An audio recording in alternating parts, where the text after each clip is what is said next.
لا إله إلا الله لا إله إلا الله محمد رسول الله ইশকের আগুন দিয়া আপনার কলবকে পরিষ্কার করা লাগবে, জ্বালাই ফেলা লাগবে। ইশকে আসো লাগবে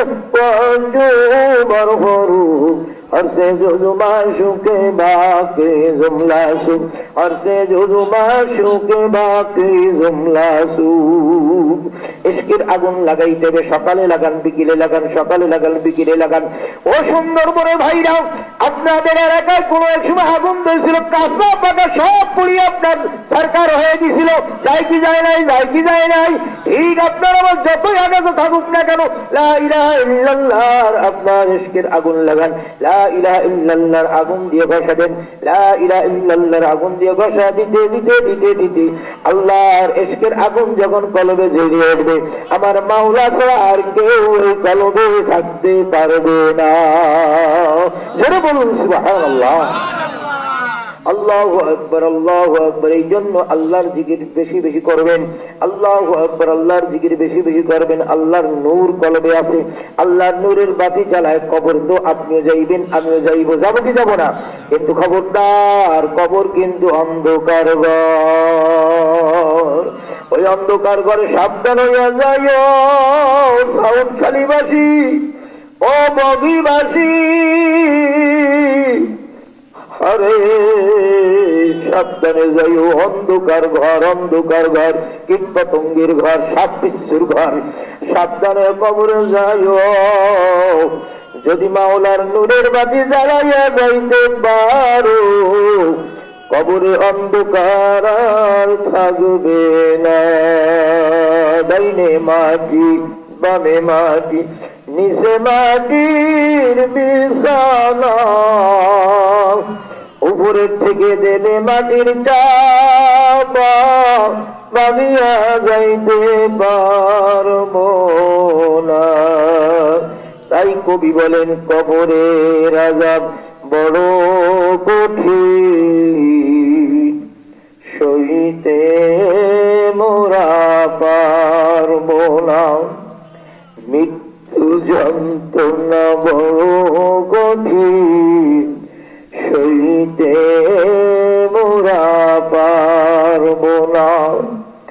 ও গো দয়াময় রহিম, চাই শুধু তোমার করুণা। মৃত্যু যন্ত্রণা বড় কঠিন, সইতে কেহ পারবো না। পারবো, কবর আযাব সহ্য করতে পারবো। আল্লাহর হাবিব ফরমান, আল কবরু রাউযাতুম মিন রিয়াদিল জান্নাহ, আল হুফরাতুম মিন হুফারিন নার।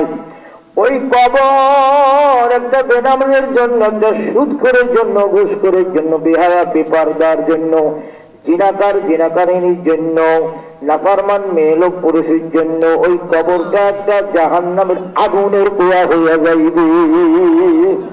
আগুনের কুয়া হইয়া যাইবে।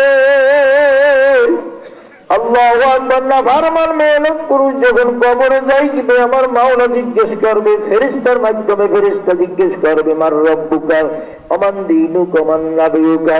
ওই বেঈমান নাফরমানের দল বলবে, লা আদরি লা আদরি লা আদরি, হায় আফসোস আমি জানি না আমার রবকে, আমার নবীকে, আমার দিন কি। আল্লাহু আকবার। আমার মাওলা বলবে, হে ফেরেশতা, নাফরমান সত্য কথা বলছি, নাফরমানের সাথে আমার সাথে কোনো সম্পর্ক ছিল না। ওই নাফরমানের সাথে শয়তানের সম্পর্ক ছিল। ওই নাফরমানের সাথে আমার দ্বীনের সাথে, কোরআনের সাথে কোনো সম্পর্ক ছিল না। বরং কোরআনের বিরোধিতা করছে। কোরআন যাতে না প্রতিষ্ঠিত হয় দেশে, কোরআন যাতে না প্রতিষ্ঠিত হয়, কোরআনের আইন যাতে চালু না হয়, কোরআন যাতে এলাকায় যাতে প্রতিষ্ঠিত হইতে না পারে, এলাকার ছেলেমেয়েরা যেন কোরআন শিখতে না পারে, এই জন্য কোরআন, তারা কোরআনের সাথে তাদের সম্পর্ক ছিল না। কোরআনের সাথে যাদের সম্পর্ক ছিল, তাদের সাথে এদের শত্রুতা ছিল, দুশ্মনী ছিল। তাদেরকে উচ্ছেদ করার জন্য চেষ্টা দায়িত্ব করত, কিন্তু এরা কোরআন নিজেরা কোরআন কাছে যায় নাই। কোরআনের সাথে যাদের সম্পর্ক ছিল তাদের সাথে এদের কোনো সম্পর্ক ছিল না। যেমন কোরআনের সাথে সম্পর্ক ছিল না, আমার কোরআনের সাথে যাদের সম্পর্ক ছিল তাদের সাথে কোনো সম্পর্ক ছিল না। এই ফেরেশতা এই কবরের মাটিকে লক্ষ্য করে আল্লাহ পাক রব্বুল আলামিন বলতে থাকবে, এই কবরের মাটি, এই নাফরমানের সঙ্গে আমার নবীর সাথে কোনো সম্পর্ক ছিল না, আমার নবীর সাথে সম্পর্ক ছিল না, বরং আমার নবীর সুন্নাত নবীর আদর্শ গ্রামের থেকে মিটিয়ে দেওয়ার জন্য চেষ্টা করেছে, আরে মহল্লার থেকে মিটিয়ে দেওয়ার জন্য চেষ্টা করেছে, রাষ্ট্র থেকে মিটিয়ে দেওয়ার জন্য চেষ্টা করেছে। সুতরাং কবরের মাটি, তোমার গর্বে আমার দুশ্মন আসছে, আমার নবীর দুশ্মন আসছে, কোরআনের দুশ্মন আসছে, একে একটু উচিত শিক্ষা দিয়ে দাও। আল্লাহর হাবিব ফরমান, আল্লাহ পাকের হুকুম পাওয়ার সঙ্গে সঙ্গে কবরে মাটি থরথর থরথর করে কম্পন শুরু হয়ে যাইবি।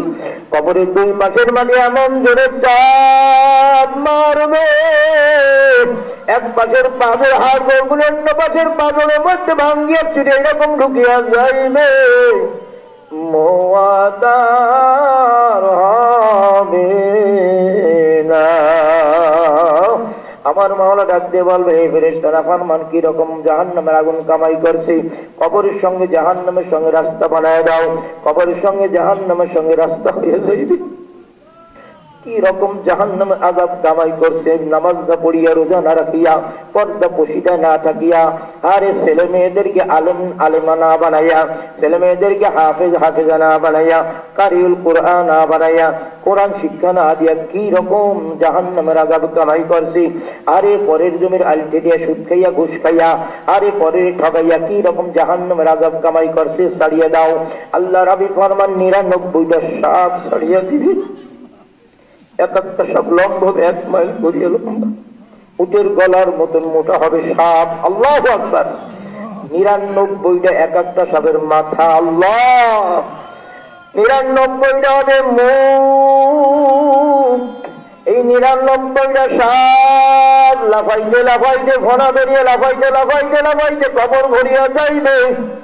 কবরে নাফরমানকে একটা মাথার দিক দিয়ে পেঁচাইতে থাকবে, আর একটা পায়ের দিক দিয়ে পেঁচাইতে থাকবে, কটপট কটপট কটপট করে হাড়গোড় ঘুরে ভাঙবে চুরিয়া যাইবে, কিন্তু নাফরমানের মোয়াদ হবে না। আল্লাহর হাবিব ফরমান, এক একটা সবে 99টা করে মাথা এবং মুখ হবে। ওই 99টা মুখ ওলা সাপ যখন একবার ফস করিয়া যখন দংশন মারবে, দংশন করার সঙ্গে সঙ্গে 70 বছর পর্যন্ত বিষের যন্ত্রণায় কান্নাকাটি করবে, দৌড়াদৌড়ি করবে, লাফালাফি করবে, কিন্তু নাফরমান কবর থেকে ভাগিয়া যাইবে।